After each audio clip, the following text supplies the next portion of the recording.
Q&A session where Ziggy D will ask Path of Exile 2's game directors, myself and Mark, your questions from Twitch chat. Now we have a lot to cover today, so let's get started with a trailer. O, trailer jest, pięknie.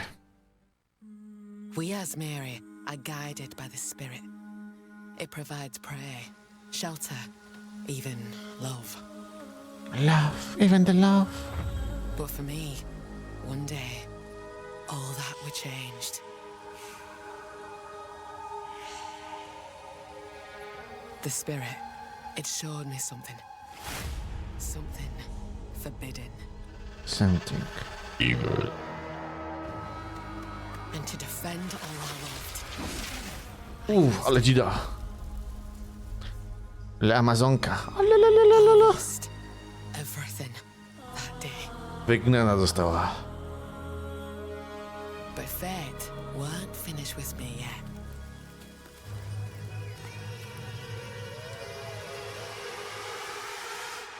The hunt begins. I'll right the wrongs I've done. I'll do what I must, no matter the cost. I will hear the Spirit once more.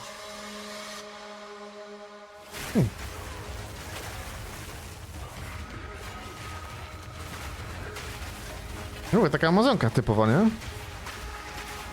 Z Diablo 2! Ale Amazon!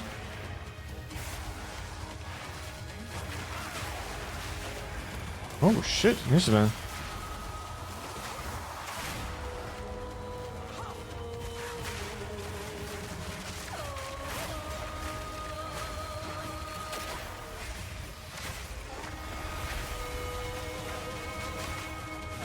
Okay. 25 nowych skilli, okej. Amzerian Wisps, cóż to? Rogue Exiles,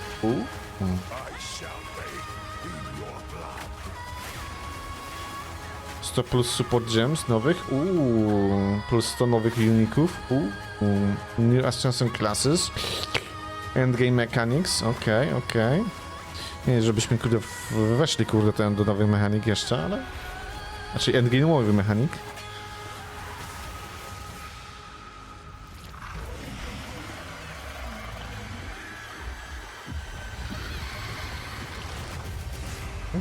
Okej. Sporo tutaj różnych ciekawostek. 4 kwietnia, czyli za 2 dni. Now, as you can see, in Dawn of the Hunt, we're introducing the first new class since early access to PoE 2, the Huntress. The Huntress is a spear-wielding Asmeri warrior. Born into a society with strict traditions, she was exiled from her homeland after using the power of a skill gem to defend her village. As a dexterous spear user, she specializes in both melee and ranged combat, dashing into and out of battle. Spears have extended range and a short dash, but unlike other melee weapons, you can also throw them. In order to make a hybrid ranged and melee character work, we had to do a lot of thinking about ways to make it fun to both enter and exit melee range. The first skill you will get as a Huntress is Whirling Slash. As well as striking in a circle around you, this skill creates a whirlwind that blinds your enemies. Leaving the whirlwind will make it explode.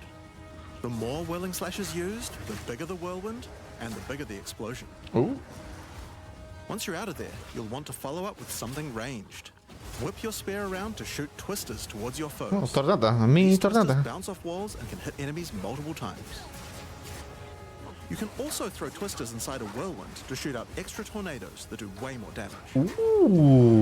Okay. In her offhand, the Huntress will usually want to hold a buckler, which allows you to do a new skill, parry. While holding down parry, your character will counterattack any incoming attack from monsters near you, stunning them. In addition, the monsters will take extra attack damage from your follow-up strike.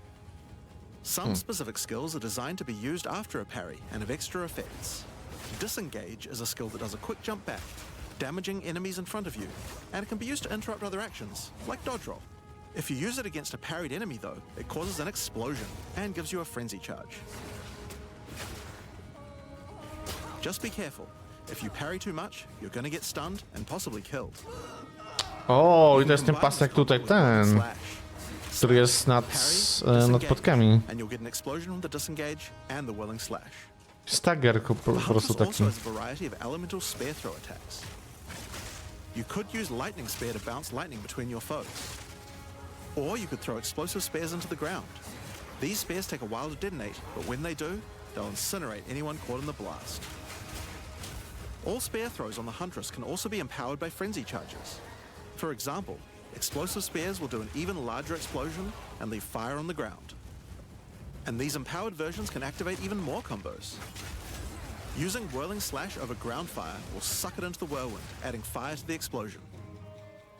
Using twisters inside a fire whirlwind will shoot out fire tornadoes as well. And you can do similar combos with ice and lightning too. Now, a key aspect of hunting is exhausting your foes by causing blood loss. This skill is Rake, which dashes towards your target and unleashes a deadly slash, opening up wounds on your enemy. Krwisto.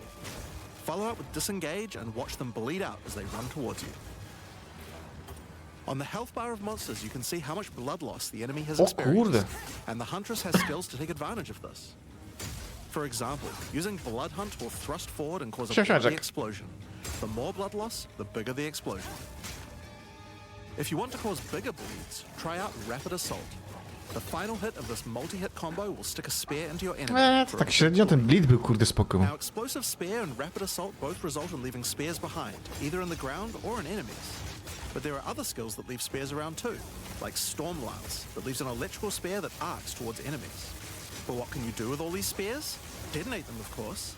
Thunderous Leap will allow you to jump onto and explode any spears, either in the ground. Nadal uważasz, że bleed lepiej wygląda?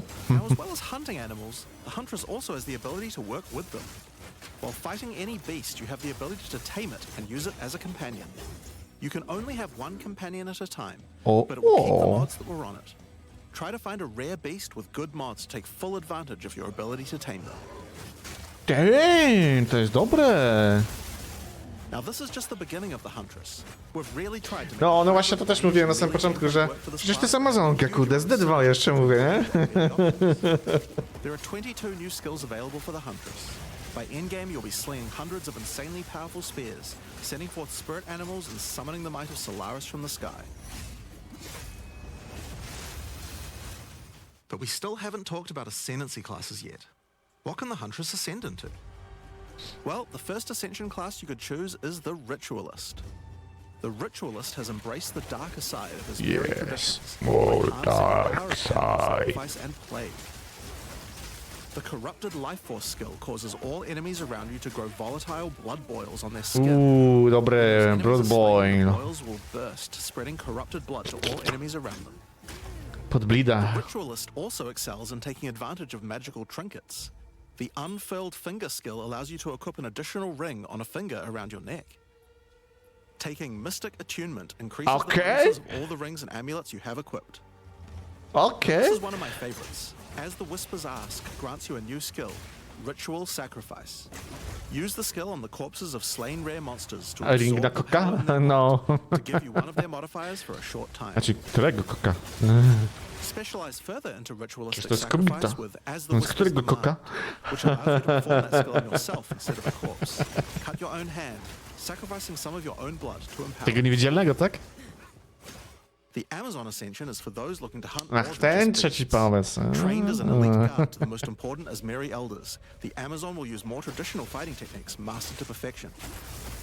The Predatory Instinct skill will cause you to reveal weaknesses in the defenses of rare and unique enemies, causing you to deal more damage. You can see those weak spots represented on their life bars. While using Elemental Infusion, any charges you consume will infuse your weapon with elemental power, causing any projectile attacks to explode on impact. No to też spoko kart wygląda.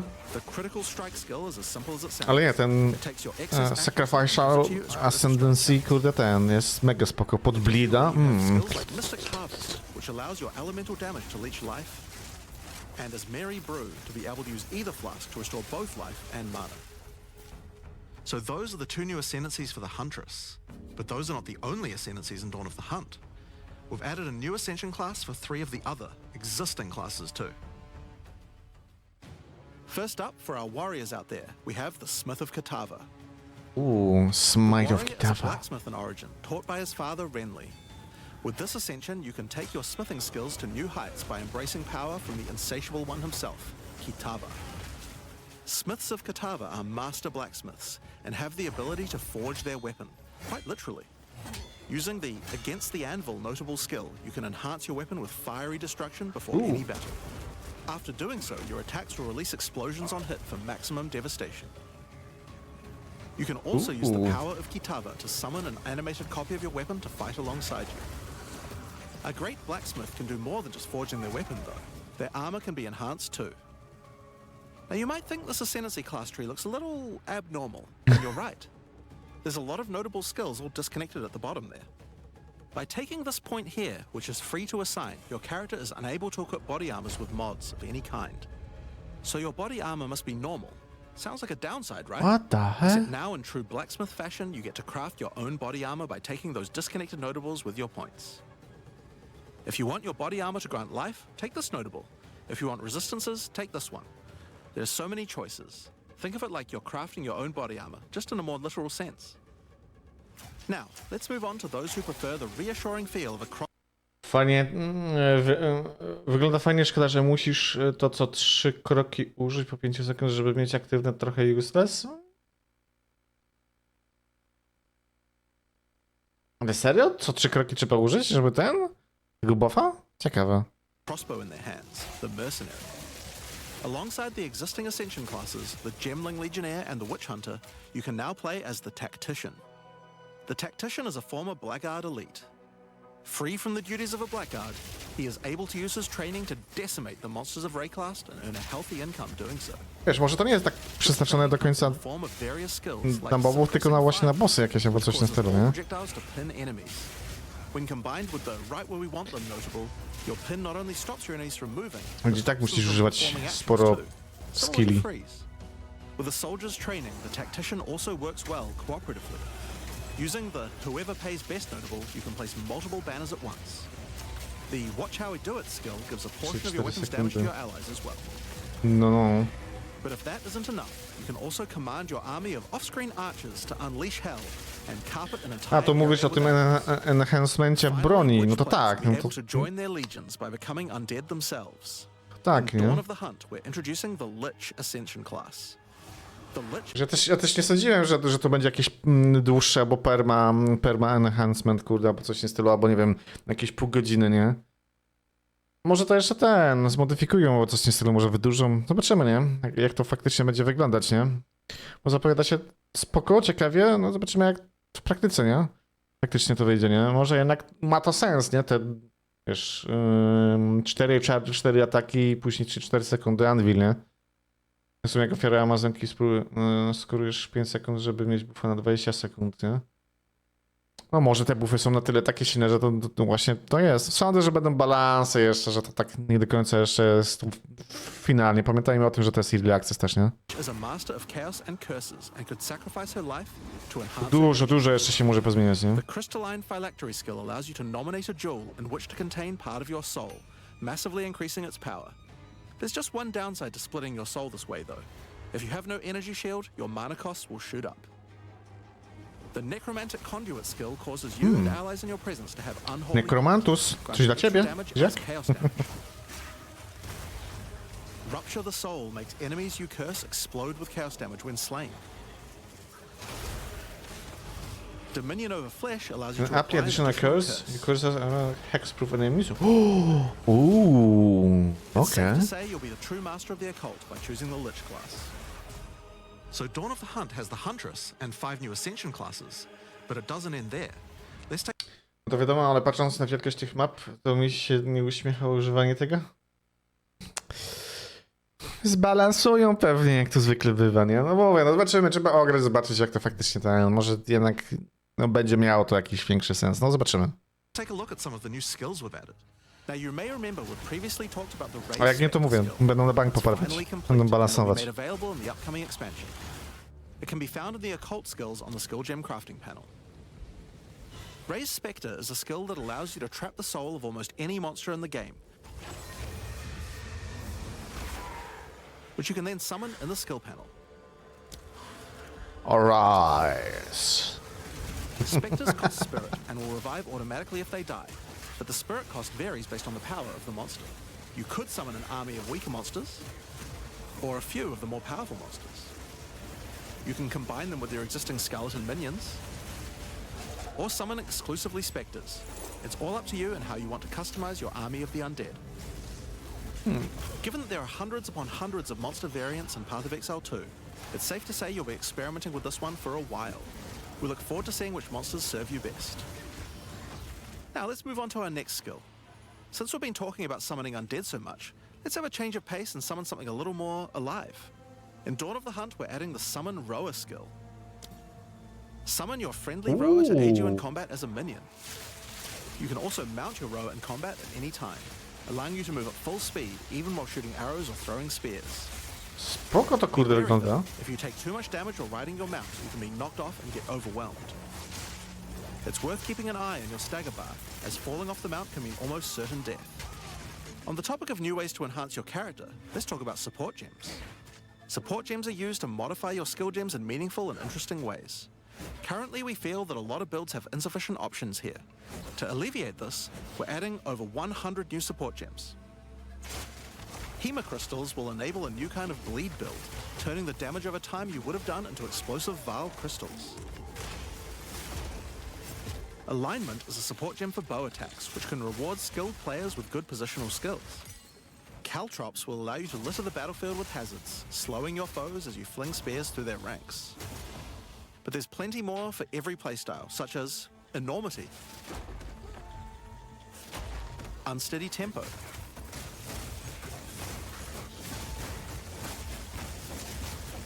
profanity, Profanity. To pewnie ten jask, nie? retaliate,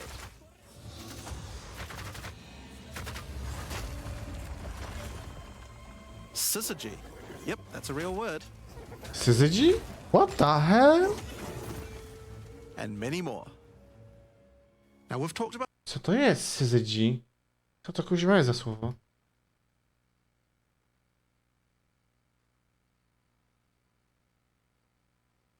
Syzygia? Co to kuźwa jest?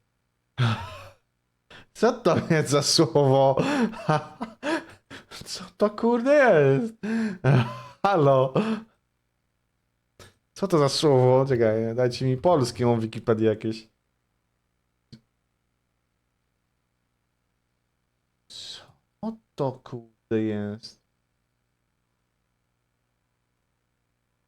Syzygium.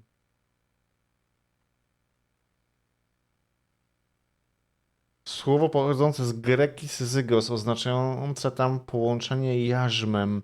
Używane jest w odmienny sposób w wielu różnych dziedzinach. Holy shit!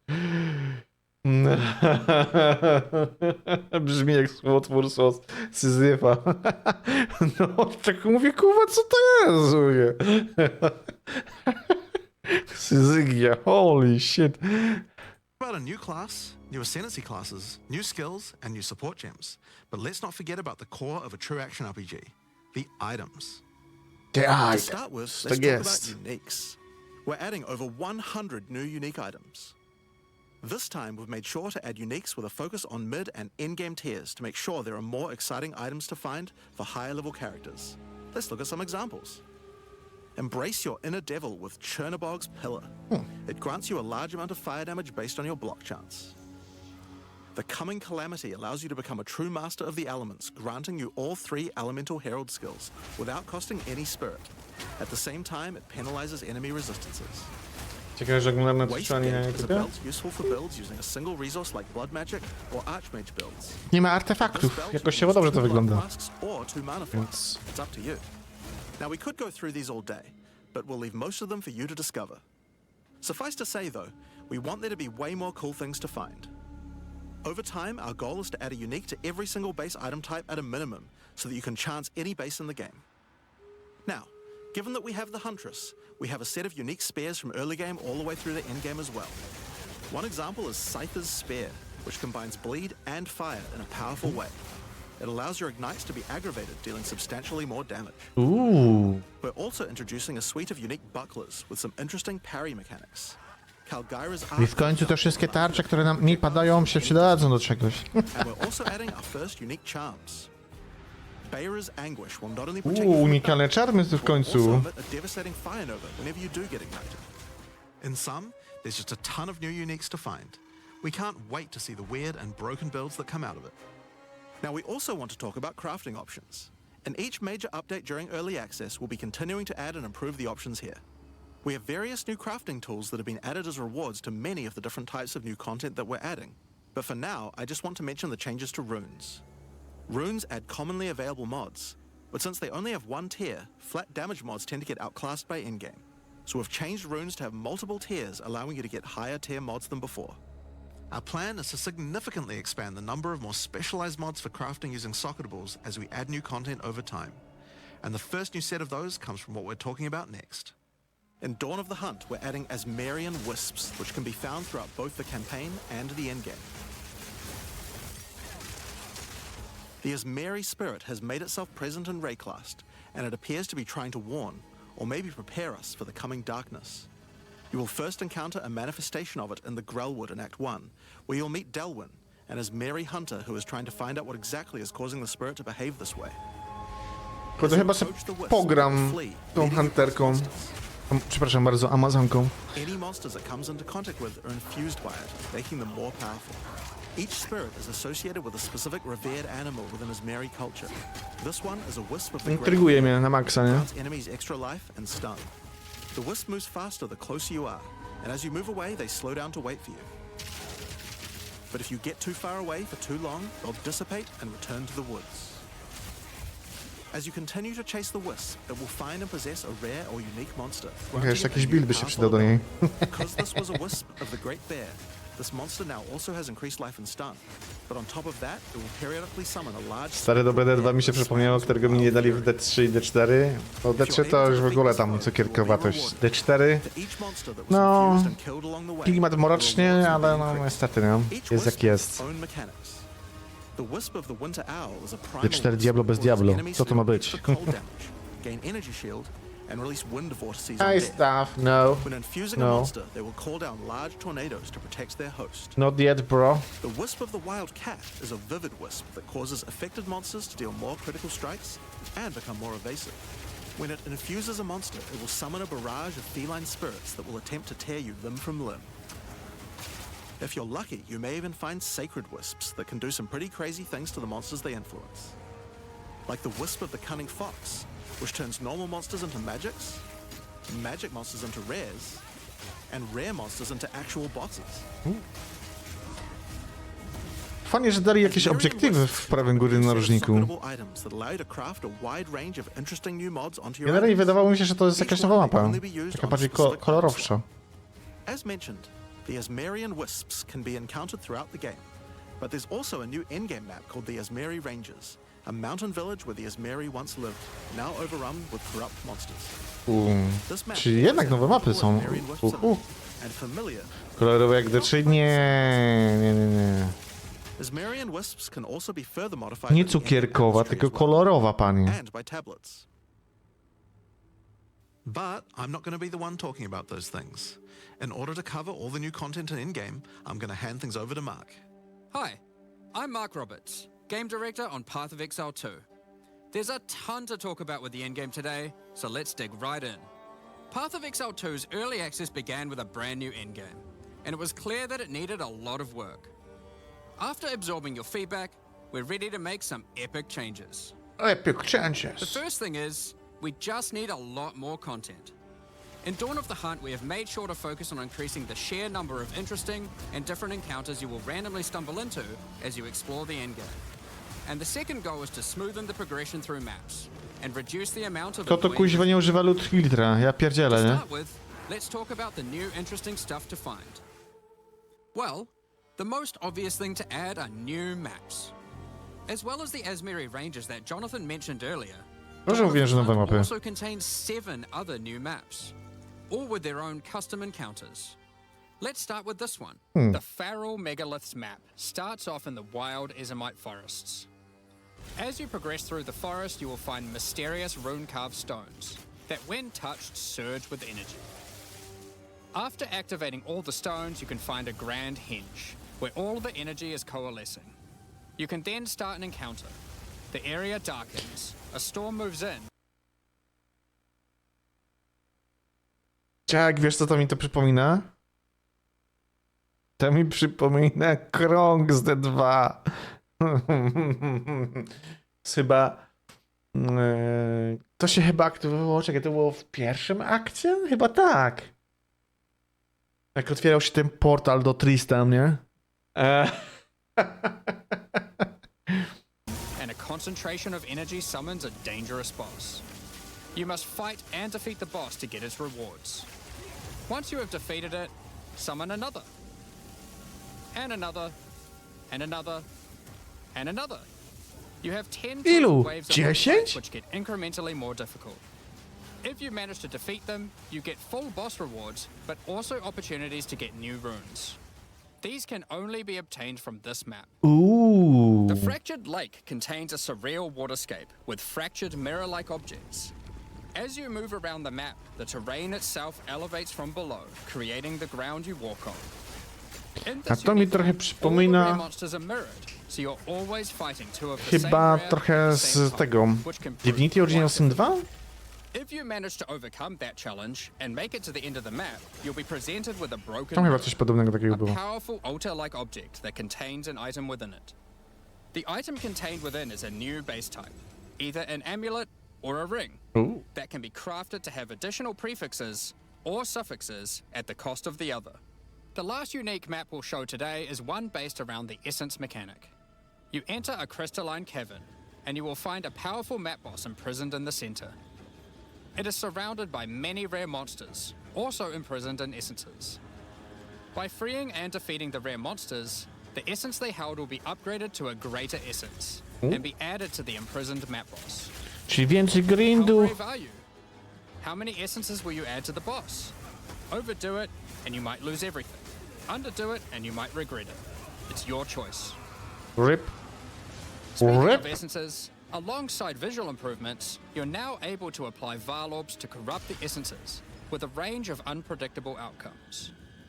It could increase the number of essences, re-roll all the essences to the same type, or even upgrade the essences to greater essences. What if they're already greater essences? Well, it can upgrade those too.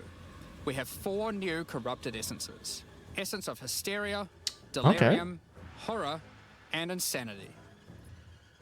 Each A ciekawe, czy corrupted może essence has its odjąć? own Chyba nie, interesting nie? combat mechanics. For example, the essence of Insanity causes you to question even your own mind, as monsters split into shadowy clones, and you must locate the real one before a devastating icy explosion freezes everything around it. Each of these has their own crafting outcomes. The essence of Insanity can be applied to a belt. It adds a mod that will ensure the next Varlorb used on the belt will guarantee adding 2 enchantments. It's worth noting all the essences in the unique map can also be corrupted too. Odjąć persę pewnie nie, ale przerolować ilość pewnie tak. Tak. Przerolować ilość tak, nie? No. Znaczy to taka w sumie forma odjęcia tego, nie? Now, new maps are just the beginning. We had a goal where we wanted to make sure you were constantly finding exciting new content and that it could be lurking around any corner. So, we have added a bunch of new things that you could stumble into in any map you run. On your travels, you will sometimes encounter rogue exiles. Others like you who have been exiled and are openly hostile. Some are malicious, some are mad, while others are simply fiends for loot. They will challenge you, a fight to the death.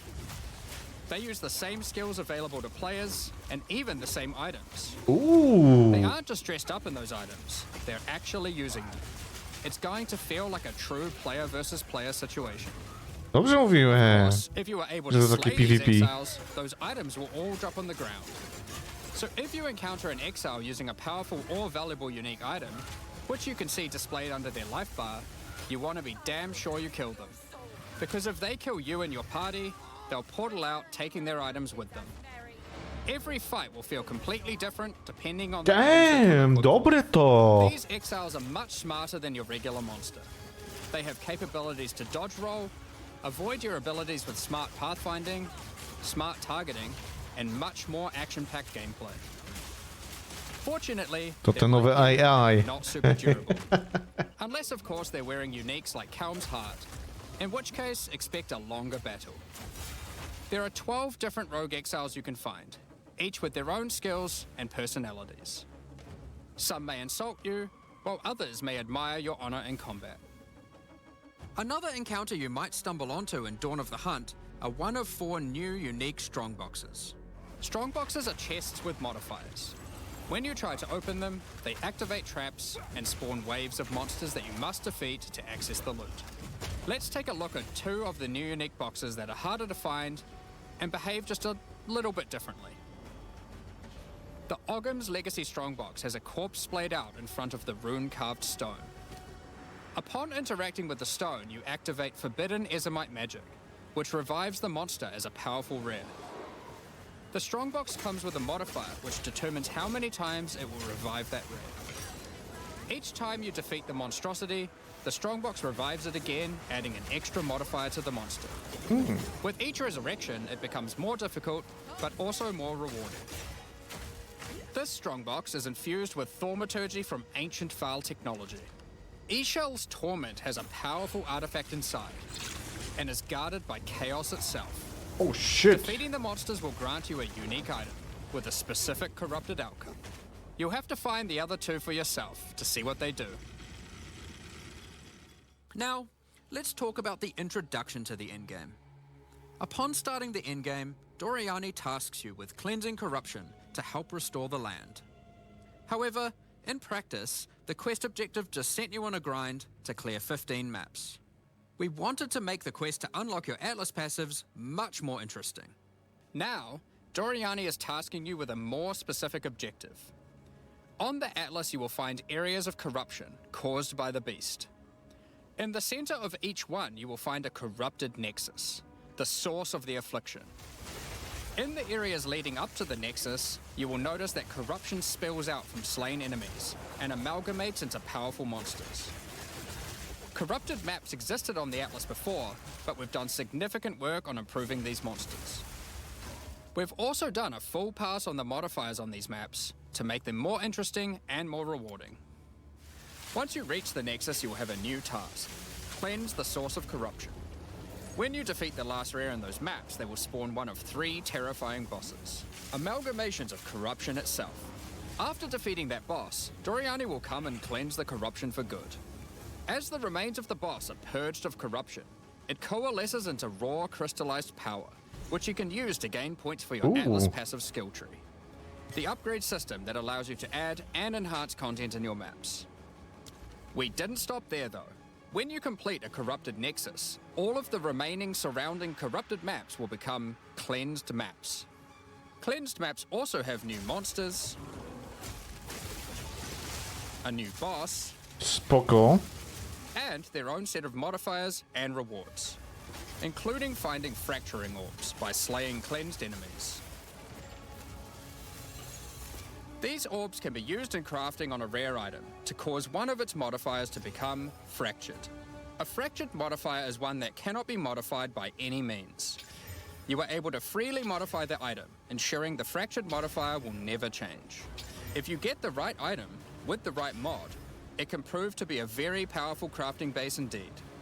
You must now Nieźle. choose. Do you complete all the corrupted maps and then the Nexus?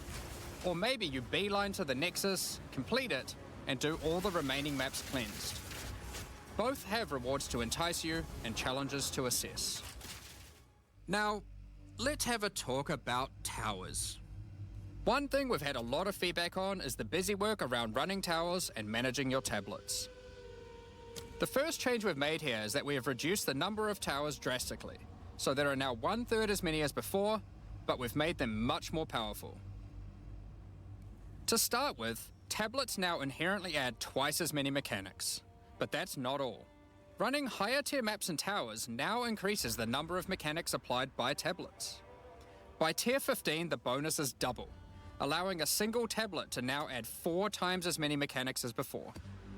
So, we're running far fewer towers, dealing with fewer tablets, and affecting even more maps than before. But because there are fewer towers overlapping with each other, you won't get as many opportunities to stack different tablets. In order to solve this, we've made it so that each tower can consume up to 3 tablets at once. You always get 1 slot on completing the tower, but if you can complete a tower with more mods on the waystone, you can unlock a 2nd or 3rd slot. Overall, this allows for even more juicing from towers, while drastically reducing the amount of busy work you have to do. On top of that, towers are much more interesting maps because they can now spawn with all mechanics, including No proszę. bosses. Each tower map has a new boss. Let's take a look at a couple here. The boss fight of the Alpine Ridge map has 2 powerful witches contesting for territory. One witch has an affinity for ice, the other fire. Who will win? Hopefully neither. The boss of the Sinking Spire map is a remnant of the Val that has been charged with lightning. It uses a full suite of lightning abilities. But be careful. If any of them hit the surrounding constructs, they will power up. Another thing that we've seen a lot of feedback about is sustaining waystones. As we looked into it, we realized that the people who couldn't sustain waystones were dying a lot. A lot more than we had expected. And that made us realize something. During the campaign, the expectation is that you can die multiple times in order to learn how to overcome challenges. You are able to learn how the monsters behave, adapt to their skills, and eventually overcome them. But as soon as you get to the endgame, you are effectively no longer allowed to die if you want to sustain waystones. By the time you are getting towards the end of endgame, we want you to have to be careful not to die. But it certainly shouldn't be that we have such a sudden shift as you run your first maps. The first change we're making is you can now respawn and return to a map if you die, O! continuing from where you left off. O! When you start the Zacnie. game, you get up to 6 total attempts per map. W końcu. W As końcu. you add more modifiers to a waystone, the number of respawns goes down. This means that as you get to the point that you're running every waystone as a rare, you will have to be more careful. In parties, everyone gets to respawn that number of times. But we still think it's important that you can kill a boss in one go. In order to allow that to happen, we've made a change so that once you start the boss fight, it changes over to the same respawning system we use for pinnacle bosses. This means that the map owner can choose to respawn everyone at the same time. Another complaint we've seen a lot of is players not wanting to do the pinnacle content because of the experience penalty from dying. A change we've made here is that all pinnacle content now no longer grants experience, but also no longer removes experience on death either. Dawn of the Hunt also brings the first batch of Twilight Order reliquary keys from the early access supporter packs. These keys contain items selected by our supporters. They can contain any unique item found in Path of Exile 2. If the selected item is a pinnacle boss drop, Zielony łuk? then Co to, only statywka special jakaś? keys dropped by Siema, siema, this Peweks. content will be able to provide these items. A oglądam my Hand sobie of Wisdom ten in action can only come from a live'a key dropped by Z. od GGG. Odnośnie Poet wam. We're also making a change that allows pinnacle boss uniques to drop at any difficulty. Żeby nadgonić co nieco. Rarer uniques will be rarer at lower tak to się dunia. difficulties, but still Pordunia. possible to find. This applies to the drop chances for the reliquary keys Diamencik? from this content as Ooh. well. We spoke about towers and tablets earlier, but we have also added a suite of unique tablets. Each of these adds crazy interactions to the Nie, map's idziemy z tych influence skrzynek, file. są świecące, coś jak For karty z example, Pokémon. this unique tablet allows you to run any Oh. map in a tower's radius without requiring Okay. connections, which can be quite useful for jumping gaps and traveling around your atlas. And this tablet causes all runic monsters spawned during expedition encounters to be duplicated, and weakens all expedition monsters that emerge from the ground. The Atlas tree has also been expanded, and you can find many of the new mechanics there, and improvements to existing ones too. Now, through this live stream, we have mentioned quite a few new crafting Są options that tam we've tylko added. foile, no. New runes, corrupted essences, fractured mods, and jewelry crafting bases. But we did have just one more crafting system to talk about: recombination. Expedition was the only in-game mechanic that was lacking a crafting system, so that needed to change. Recombination is a mechanic that might be familiar to some players. It allows you to merge two items together, hoping to get the best elements of each on a single new item. This new crafting bench will be unlocked as you complete your first expedition, Spoko. and requires artifacts found during expeditions to fuel it. The rarer the mods on the item you are combining, the more expensive the cost. That wraps up all the major in-game changes we're talking about today.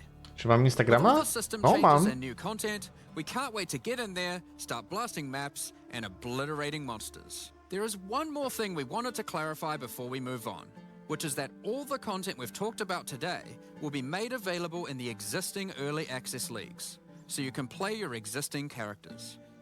However, there will be new leagues made for those who wish to start in a fresh economy. It is recommended to start over and get the full new experience in the Dawn of the Hunt leagues.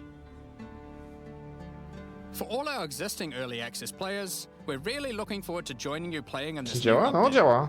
For those who don't already have access and are interested in playing Path of Exile 2, Dawn of the Hunt, you are able to at any time purchase an early access supporter pack at www.pathofexile2.com. Additionally, the Paladin and Penance supporter packs are now available to purchase in Path of Exile 2 and contain 6 microtransactions each. and Ta the maska full kurde pack's spoko face value wygląda. in points. Z tym kapturkiem. All the microtransactions Damn. contained within these packs are purely cosmetic and do not affect your character's power or progression in any way. Thank you so much for your ongoing support. We're just about to start the Q&A with No i Dzięki. git. No i git. No i git. Spoko. Spoczko. Zapowiedź nowego paczeka do połem.